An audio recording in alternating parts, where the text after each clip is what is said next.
Praise the Lord.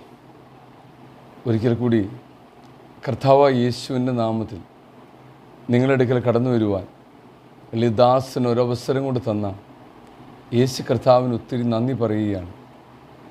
ഇന്ന് കേൾക്കുന്ന വചനം കാലം തികഞ്ഞു. മർക്കോസ് 1:15 കാലം തികഞ്ഞു, ദൈവരാജ്യം സമീപിച്ചിരിക്കുന്നു, മാനസാന്തരപ്പെട്ട് സുവിശേഷത്തിൽ വിശ്വസിപ്പീൻ. വചനം പറയുന്നു, സമയം പൂർത്തിയായി, ഇനിയുള്ള സമയം അനുദപിച്ച് സുവിശേഷത്തിൽ വിശ്വസിക്കുവീൻ. ഭൂമിയിലെ തിന്മയുടെ ശക്തി തകർക്കപ്പെടണമല്ലോ. മനുഷ്യനിലുള്ള സാത്താൻ്റെ സ്വഭാവം തകരണം. ഇനിയുള്ള കാലം ദൈവത്തിൻ്റെ പരിശുദ്ധാത്മാവ് മനുഷ്യ ഹൃദയങ്ങളിൽ വസിച്ച് ജനം സന്തോഷവും സമാധാനവും അനുഭവിക്കണം. മനുഷ്യനാവശ്യമായ നടത്തിപ്പും ആലോചനയും ദൈവത്തിൽ നിന്ന് പ്രാപിക്കുവാൻ കൃപ ജനത്തിൻ്റെ മേൽ പകരട്ടെ എന്ന് പ്രാർത്ഥിക്കുന്നു. തിന്മയുടെ ശക്തി ജനത്തിൽ നിന്നും മാറി സന്തോഷവും സമാധാനവും ഉണ്ടാകുന്ന നാളിലേക്ക് ജനങ്ങൾ തിരിഞ്ഞു വരട്ടെ എന്ന് പ്രാർത്ഥിക്കുന്നു. ദൈവത്തിൻ്റെ ഭരണം മനുഷ്യഹൃദയങ്ങളിലും സമൂഹത്തിലും വരട്ടെ എന്ന് പ്രാർത്ഥിക്കുന്നു. തിന്മയുടെ ശക്തി തകരട്ടെ. മാനസാന്തരപ്പെട്ട് യേശു ക്രിസ്തു എൻ്റെ രക്ഷകനും എൻ്റെ കർത്താവുമെന്ന് നാവുകൊണ്ട് ഏറ്റുപറയട്ടെ. യേശുവിനെ രക്ഷകനായി സ്വീകരിച്ച് ദൈവകൽപ്പന അനുസരിക്കുന്ന ജനത്തിൽ നിന്ന് തിന്മയുടെ പിശാച് പരാജയപ്പെട്ട് പിന്മാറട്ടെ. കാലം തികഞ്ഞു, ദൈവരാജ്യം സമീപിച്ചിരിക്കുന്നു എന്ന് മാനസാന്തരപ്പെടുവീൻ. 2 കൊരിന്ത്യർ 6:2 പറയുന്നു, ഇപ്പോഴാണ് സ്വീകാര്യമായ ദിവസം, ഇപ്പോഴാണ് രക്ഷയുടെ ദിവസം. നാളെ എന്ത് സംഭവിക്കുമെന്ന് പറയാൻ കഴിയാത്ത കാലമാണ് നമ്മുടെ മുൻപിലുള്ളത്. സകല ജനത്തിനും ആവശ്യമായ സമയം ഇപ്പോഴാണ്. നല്ലത് തിരഞ്ഞെടുക്കുക. ഇന്ന് കർത്താവ് അവസരം തരുന്നത് കളയാതെ ഉപയോഗിക്കുന്നു എങ്കിൽ ഏറ്റവും നമ്മുടെ ജീവിതം അനുഗ്രഹമായി തീരുമല്ലോ. ഒരുപക്ഷെ ഇങ്ങനെ ഒരു നിമിഷം കൂടി ഈ ഭൂമിയിൽ സ്വന്തമായിട്ട് കാണുകയുള്ളായിരിക്കാം. അടുത്ത നിമിഷം എന്താണ് സംഭവിക്കുന്നതെന്ന് പോലും നമുക്കറിയില്ല. യെശയ്യാവ് 49:25-26 ഇങ്ങനെ വായിക്കുന്നു, നിന്നോട് പോരാടുന്നവരോട് ഞാൻ പോരാടുകയും നിൻ്റെ മക്കളെ രക്ഷിക്കുകയും ചെയ്യും. നിന്നെ ഞെരുക്കുന്നവരെ ഞാൻ അവരുടെ സ്വന്തം മാംസം തീറ്റും. വീഞ്ഞു പോലെ സ്വന്തം രക്തം കുടിച്ച് അവർ ലഹരി പിടിക്കുമെന്നാണ്.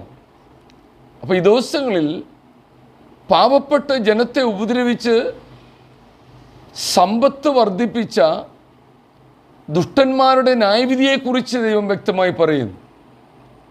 ശക്തമായ പോരാട്ടമുണ്ടാകും. ജനത്തെ ദൈവം രക്ഷിക്കുന്ന നാളുകളാണ് അടുത്തു വരുന്നത്. ബലവാന്മാരുടെ കയ്യിൽ നിന്ന് തൻ്റെ ജനത്തെ ദൈവം രക്ഷിക്കും. ഓരോ മനുഷ്യനും ഈ ഭൂമിയിൽ വിതച്ചത് തന്നെ കൊയ്യുവാനുള്ള കാലം അടുത്തു വരുമ്പോൾ രക്ഷപ്പെടുവാൻ ആരെങ്കിലും ആഗ്രഹിക്കുന്നുവെങ്കിൽ അവസാന നിമിഷം കർത്താവ് തന്നെ പറയുകയാണ്, മടങ്ങിവ. ഇതാണ് രക്ഷാദിവസം.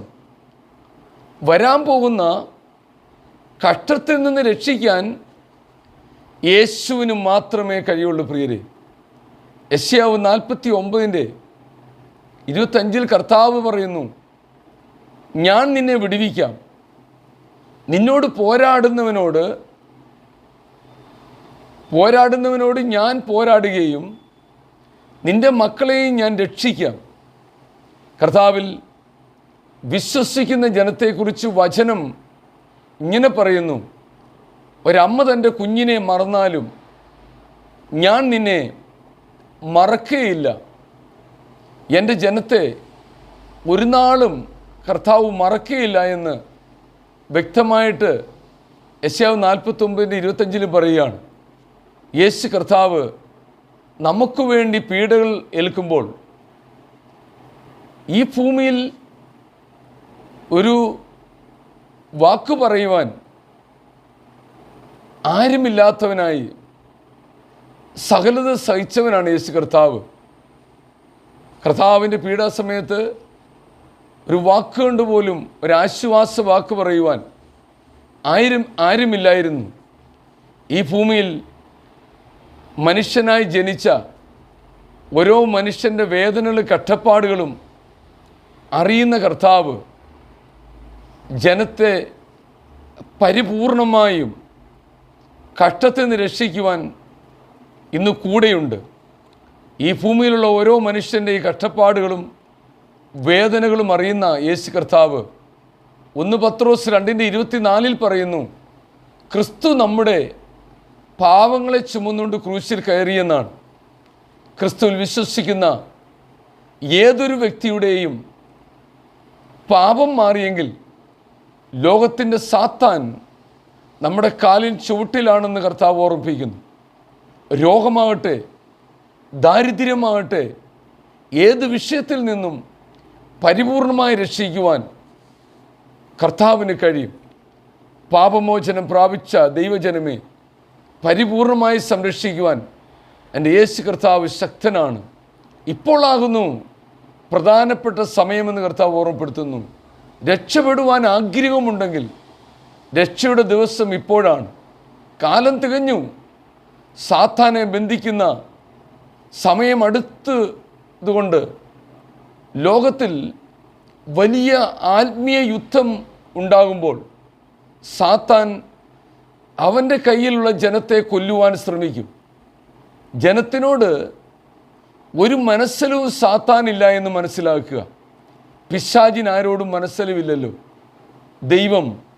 ദൈവ സാദൃശ്യത്തിൽ സൃഷ്ടിച്ച ജനത്തോടിനോട് പിശാചിന് ഒരു സ്നേഹവും ഉണ്ടാകില്ല എന്ന് വ്യക്തമായി മനസ്സിലാക്കുക.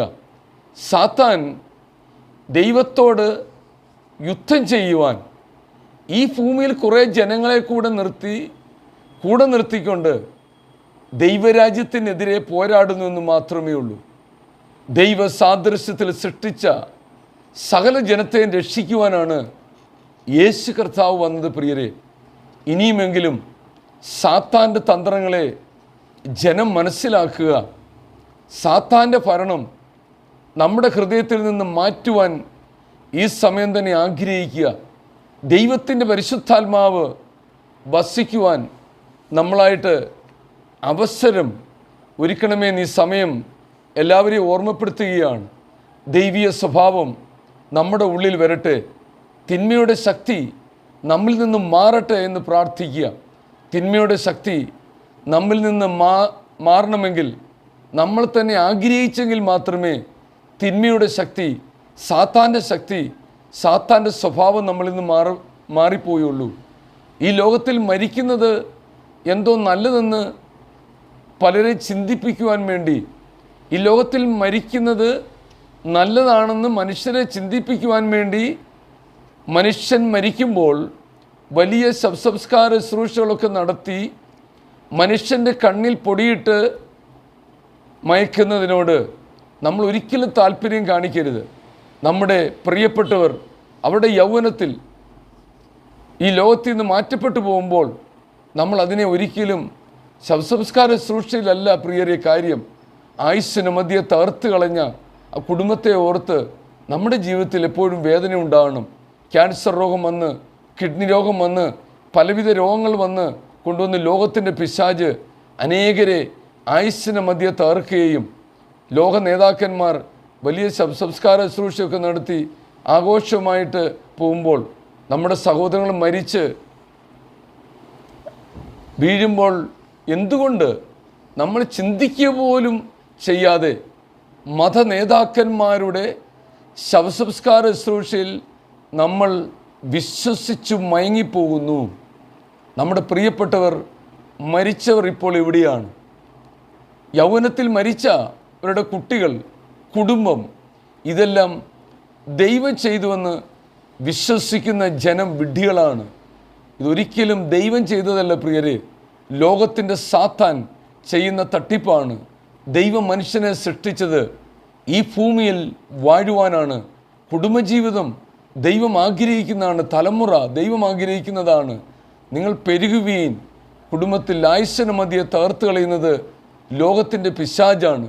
ഒരു മനുഷ്യൻ്റെ ആയുസ് കുറഞ്ഞത് 100 വയസ്സെങ്കിലും ജീവിക്കണമെന്നാണ് എൻ്റെ യേശു കർത്താവ് ആഗ്രഹിക്കുന്നത്.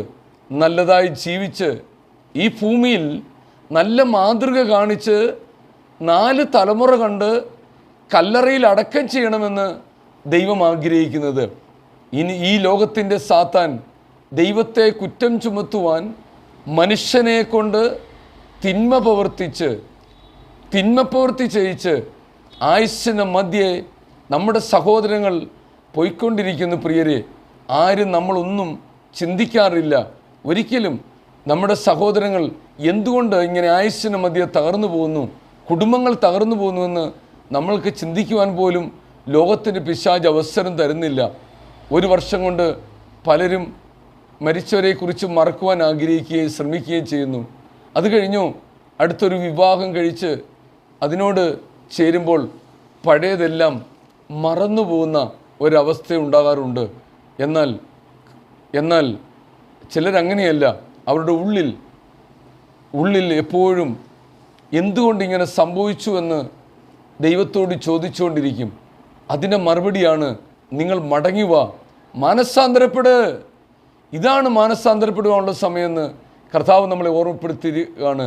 കാലം തികഞ്ഞു, ദൈവരാജ്യം സമീപിച്ചിരിക്കുന്നു, മാനസാന്തരപ്പെട്ടിട്ട് യേശുവിൽ വിശ്വസിക്കുക. എന്നാൽ നീ നിൻ്റെ കുടുംബവും രക്ഷ പ്രാപിക്കും. ദൈവം ഒരിക്കലും നമ്മുടെ മക്കൾ അനാഥരായി പോകുവാൻ ആഗ്രഹിക്കുന്നില്ല പ്രിയരെ. നമ്മുടെ ജീവിത പങ്കാളി വിധവയായി തീരുവാൻ ആഗ്രഹിക്കുന്നില്ല. ദൈവത്തിൻ്റെ ഏറ്റവും വലിയ പദ്ധതി ജനത്തിൻ്റെ അനുഗ്രഹം തന്നെയാണ്. ജനസന്തോഷത്തോടെ ജീവിക്കണം. ജനം നന്മ അനുഭവിപ്പാൻ സമ്മതിക്കാത്തത് ഈ ലോകത്തിൻ്റെ സാത്താനാണ്. സാത്താനെ ജനം തന്നെ നമ്മുടെ ഹൃദയത്തിൽ നിന്ന് നീക്കണം. പൈശാചിക സ്വഭാവം ജനത്തിൻ്റെ ഉള്ളിൽ നിന്ന് മാറട്ടെ. മതത്തിൻ്റെ രാഷ്ട്രീയത്തിൻ്റെ പേരിൽ പരസ്പരം കലഹിക്കുന്നത് അത് ലോകത്തിൻ്റെ പിശാച് നമ്മുടെ ഉള്ളിൽ കൊണ്ടുവരുന്ന ആയുധമാണ്. മനുഷ്യൻ്റെ പാപങ്ങൾക്ക് വേണ്ടി കാൽവരി ക്രൂശിൽ മരിച്ച യേശുവിനെ നമ്മുടെ ജീവിതത്തിലേക്ക് സ്വീകരിക്കുമ്പോൾ പരിശുദ്ധാത്മാവ് നമ്മുടെ ഉള്ളിലേക്ക് നിശ്ചയമായിട്ടും കടന്നു വരും പ്രിയരെ. പരിശുദ്ധാത്മാവ് ഉള്ളിൽ വന്ന് വചനപ്രകാരം ജീവിച്ചാൽ കർത്താവ് പറഞ്ഞ കൽപ്പനകൾ നമ്മൾ നിശ്ചയമായിട്ടും അനുസരിക്കണമല്ലോ. എപ്പോഴും കർത്താവ് പറഞ്ഞ കൽപ്പനകൾ നമ്മൾ അനുസരിക്കണം. പരിപൂർണമായും കർത്താവ് പറയുന്ന കൽപ്പനകൾ അനുസരിച്ചാൽ യേശു നമ്മളെ നിശ്ചയമായിട്ടും വിടുവിക്കുമെന്ന് ഉറപ്പോടുകൂടി ഈ വചനത്തിൽ കൂടി ഞാൻ നിങ്ങളെ ഓർമ്മപ്പെടുത്തുന്നു. കർത്താവ് പറഞ്ഞ കൽപ്പന വലിയ ഭാരമുള്ളതൊന്നുമല്ല. ഒന്നാമത്തെ കൽപ്പന സ്നാനം സ്വീകരിക്കണം, യേശുവിനെ നമ്മൾ അംഗീകരിക്കണം. പിന്നെ എല്ലാ ആഴ്ചയിലും കർത്താവ് എന്തിനു വേണ്ടിയാണ് നമുക്ക് വേണ്ടി മരിച്ചുവെന്ന് ഓർക്കുന്ന ആ കർത്തൃമേശയിൽ ചേരണം. മൂന്നാമത് വിഗ്രഹങ്ങളെ ഉണ്ടാക്കാനോ ആരാധിക്കാനോ പാടില്ല എന്ന് ദൈവം വ്യക്തമായി കൽപ്പന തന്നിട്ടുണ്ട്. 4 മാതാപിതാക്കളെ ബഹുമാനിക്കണം, സ്നേഹിക്കണമെന്ന് കർത്താവ് പറഞ്ഞ കൽപ്പനയാണ്. 5ാമത്തേതാണ് വ്യഭിചാരം ചെയ്യരുത്. നിയമപരമല്ലാത്ത ലൈംഗിക സ്വഭാവ രീതി മനുഷ്യരെന്ന് മാറ്റണം. ദൈവം അത് വെറുക്കുന്നുവെന്ന് ആറാമത്തേതാണ് കൂട്ടുകാരൻ്റെ നേരെ കള്ളസാക്ഷ്യം പറയരുത്, കൂട്ടുകാരനെ സ്നേഹിക്കണം. ഏഴാമത്തേതാണ് കൂട്ടുകാരൻ്റെ ഭവനത്തെ, അവനുള്ള സമ്പത്തിനെ ഒന്നിനെയും മോഹിക്കരുത്, കൂട്ടുകാരനെ ചതിക്കരുത്. കൂട്ടുകാരൻ്റെ ഭാര്യയെയും അവൻ്റെ ദാസനെയും ദാസിയെയും കൂട്ടുകാരനുള്ള യാതൊന്നിനെയും മോഹിക്കരുത്. ഒൻപതാമത്തേതാണ് മോഷ്ടിക്കരുത്. 6 ദിവസം വേല ചെയ്ത് 7-ാം ദിവസം ദൈവത്തിന് നന്ദി കൊടുക്കാൻ ദൈവാലയത്തിൽ ദൈവജനം കൂടി വരുന്നിടത്ത് ഒന്നിച്ച് കൂടി പ്രാർത്ഥിക്കണമെന്ന് കർത്താവ് ഓർമ്മപ്പെടുത്തിയിരിക്കുന്നു. ജനം ഇങ്ങനെ അനുസരിക്കേണ്ട കൽപ്പന ദൈവം കൊടുത്തിട്ടുണ്ട്. അത് വലിയ ഭാരമുള്ളതല്ല എന്ന് ഈ സമയം ഓർമ്മപ്പെടുത്തുകയാണ്. എന്നാൽ ഇപ്പോൾ നടക്കുന്ന ആത്മീയത്തിലെ അടിമക്കച്ചവടം ദൈവം പറഞ്ഞിട്ടുള്ള കാര്യമല്ല പ്രിയരെ. വചനത്തിൽ പറയുന്ന കാര്യങ്ങൾ നമ്മൾ അനുസരിക്കുക.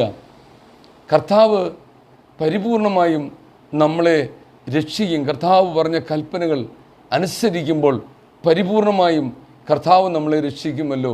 കാലം തികഞ്ഞു. മനുഷ്യ ഹൃദയങ്ങളിൽ പരിശുദ്ധാത്മാവിൻ്റെ ശക്തി നിറയട്ടെ. ഇനിയുള്ള കാലം ദൈവത്തെ അനുസരിച്ച് നന്മ ചെയ്യുവാനായിട്ട് ആഗ്രഹിക്കുക.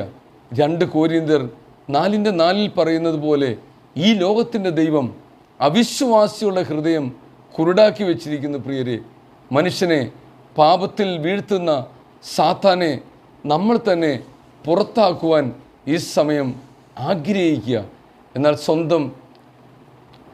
നമ്മൾ ഈ ദിവസങ്ങളിൽ അതിനുവേണ്ടി ആഗ്രഹിക്കുക. ക്രിസ്തുവിനെക്കുറിച്ച് കൂടുതൽ അറിയുവാൻ നമ്മൾ ആഗ്രഹിക്കുക. ക്രിസ്തു മുഖാന്തരം മനുഷ്യർക്ക് ദൈവം വാഗ്ദാനം ചെയ്ത നന്മ അനുഭവിക്കുവാൻ ആഗ്രഹിക്കുക, ശ്രമിക്കുക. യെശയ്യാ 1:3 പറയുന്നു, കാള തൻ്റെ ഉടയവനെയും കഴുത തൻ്റെ യജമാനൻ്റെ പുൽത്തൊട്ടിയും അറിയുന്നു, ഇസ്രായേലോ അറിയുന്നില്ല, എൻ്റെ ജനം ഗ്രഹിക്കുന്നതുമില്ല എന്നാണ്. ഒരു വളർത്തുമൃഗം അതിൻ്റെ യഥാർത്ഥ യജമാനനെ തിരിച്ചറിയുന്നു. അതിന് ഭക്ഷണം കൊടുക്കുന്ന യജമാനെ കാണുമ്പോൾ ഒരു വളർത്തുമൃഗമെങ്കിലും നന്ദി കാണിക്കുന്നു. എന്നാൽ സ്വന്തം യജമാനെ തിരിച്ചറിയാത്ത രീതിയിൽ ദൈവത്തോട് മത്സരിക്കുന്ന ജനം മടങ്ങി വരാൻ ദൈവം എല്ലാവരെയും ഈ സമയം വിളിക്കുകയാണ്. മതത്തിൻ്റെ തെറ്റായ മണ്ഡലത്തിൽ കിടന്ന് ദൈവത്തോട്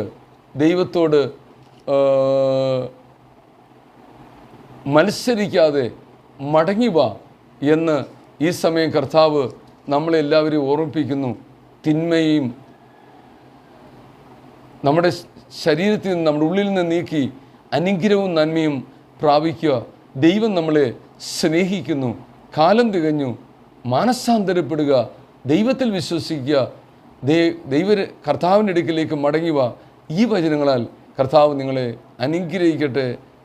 പ്രൈസ് ദി ലോർഡ്.